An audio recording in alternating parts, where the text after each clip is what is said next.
Saudara, terima kasih masih bersama kami di Berita Ambon. Dan bagi Anda yang baru bergabung, berikut kami sampaikan kembali berita utama di hari ini. Kisar Maluku Barat Daya kembali mengantre minyak tanah di pangkalan. Talut puluhan meter ambles, warga Ambon sekitar bantaran sungai cemas. Terlibat praktik politik uang, seorang tim sukses paslon gubernur dan wakil gubernur Maluku bakal ditindak Bawaslu dan Gakum Pilkada.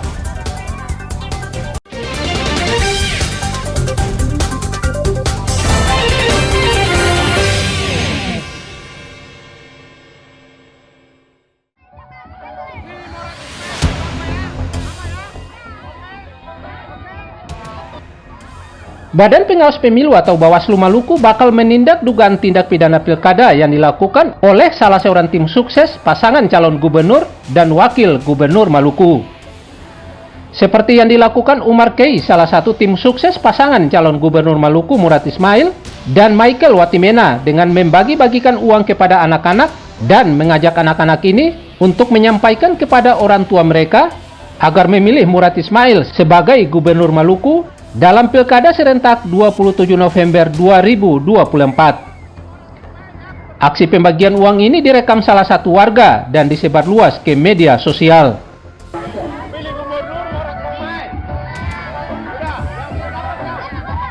Atas temuan dugaan pelanggaran pilkada ini, Bawaslu Maluku akan memberikan sanksi tegas.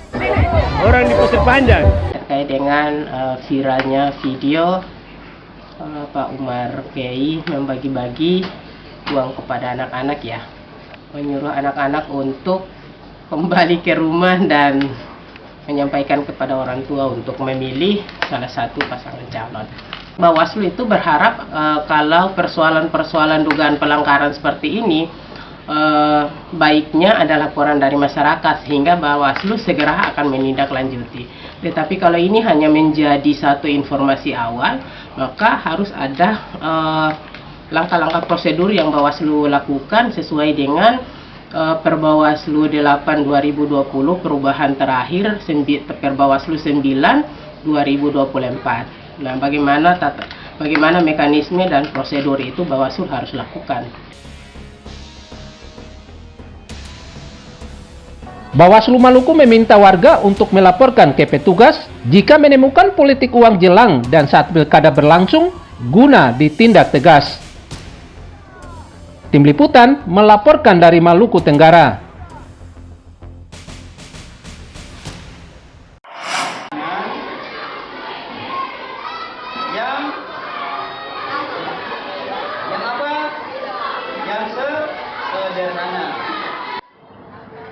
Majelis Pendidikan Dasar Menengah dan Pendidikan Non-Formal Pimpinan Pusat Muhammadiyah menyelenggarakan pendidikan khusus Kepala Sekolah Madrasah atau Diksuspala Region Maluku.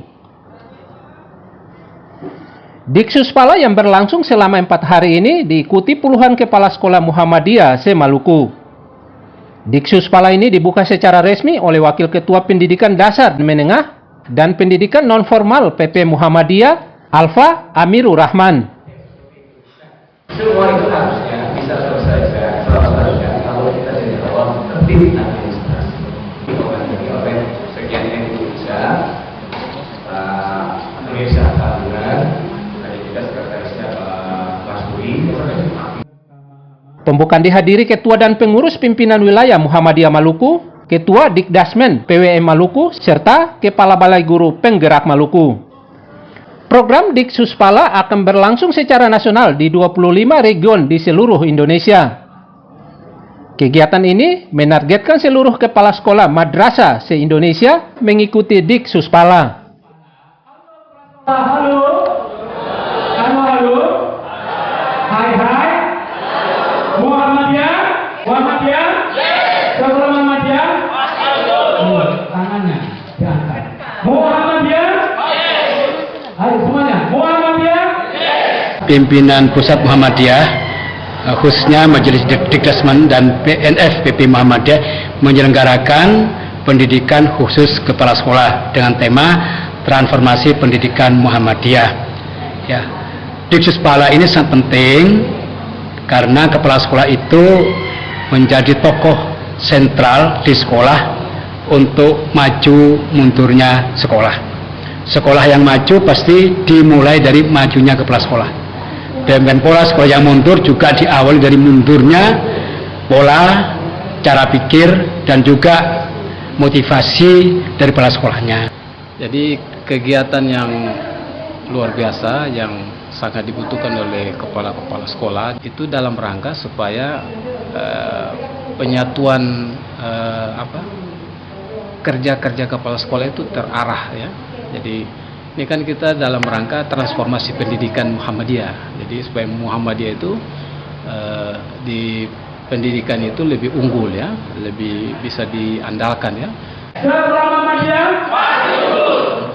Harapannya, Diksuspala para kepala sekolah mendapatkan banyak materi untuk meningkatkan profesionalitas untuk mengelola satuan pendidikan Muhammadiyah. Muhammad Sarusunet melaporkan dari Ambon.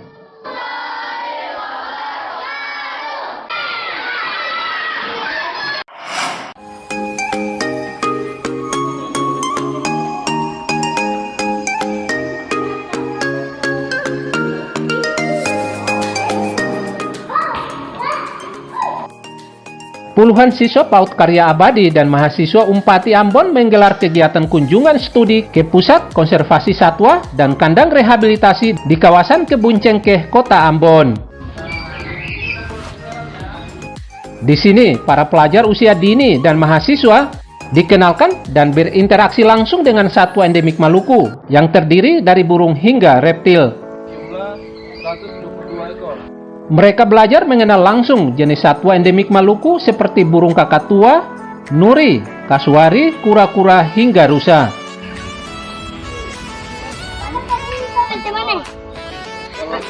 Tinggalnya di mana? Para pelajar dan mahasiswa begitu antusias mengunjungi tempat-tempat edukatif ini. Mereka kemudian mendokumentasikan berbagai satwa endemik Maluku ini.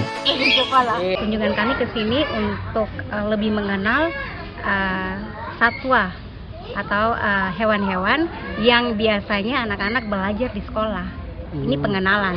Biasanya kan di sekolah itu cuma teori saja, melihat lewat gambar saja. Tetapi ini langsung seperti kita belajar saintifik, langsung dengan hewannya, melihat hewan-hewan tersebut, dan semuanya berkaitan dengan tema pembelajaran di sekolah. Kami sangat pertama bersyukur dan berharap dari ada kegiatan-kegiatan seperti ini anak-anak lebih cerdas, lebih mengenal, lebih mendalami setiap pembelajaran yang mereka dapat di sekolah. Pusat konservasi satwa ini dibangun BKSDA Maluku sebagai lokasi edukasi bagi masyarakat untuk mengenal satwa dan keanekaragaman hayati. Di lokasi ini terdapat 20 jenis satwa endemik Maluku yang dilindungi dengan jumlah total 122 ekor satwa. Satwa-satwa ini berasal dari hasil sitaan polisi hutan, penyerahan sukarela warga, serta berasal dari translokasi dari Pulau Jawa. Sebagai bahan edukasi terkait konservasi satwa liar pada generasi-generasi muda, sehingga diharapkan dengan adanya kegiatan ini akan menjadikan pengalaman dan pengetahuan baru buat anak-anak. Saat ini di pusat konservasi ada 20 jenis dengan total 122 ekor satwa. Itu berasal dari hasil penjagaan pengawasan peredaran satwa, dari penyerahan masyarakat, serta dari hasil kegiatan translokasi. Satwa-satwa ini rencananya akan dilepas liarkan ke habitat aslinya di wilayah Kepulauan Maluku setelah sifat liarnya kembali pulih. Warga diminta melestarikan satwa dilindungi agar keberadaannya terus lestari guna kepentingan pendidikan serta wisata di daerah Maluku. Tim Liputan melaporkan dari Ambon.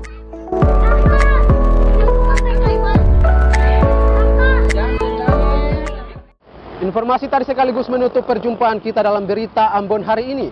Saya Nasri Solisa bersama segenap tim redaksi yang bertugas mengucapkan terima kasih, dangkelai dan amato.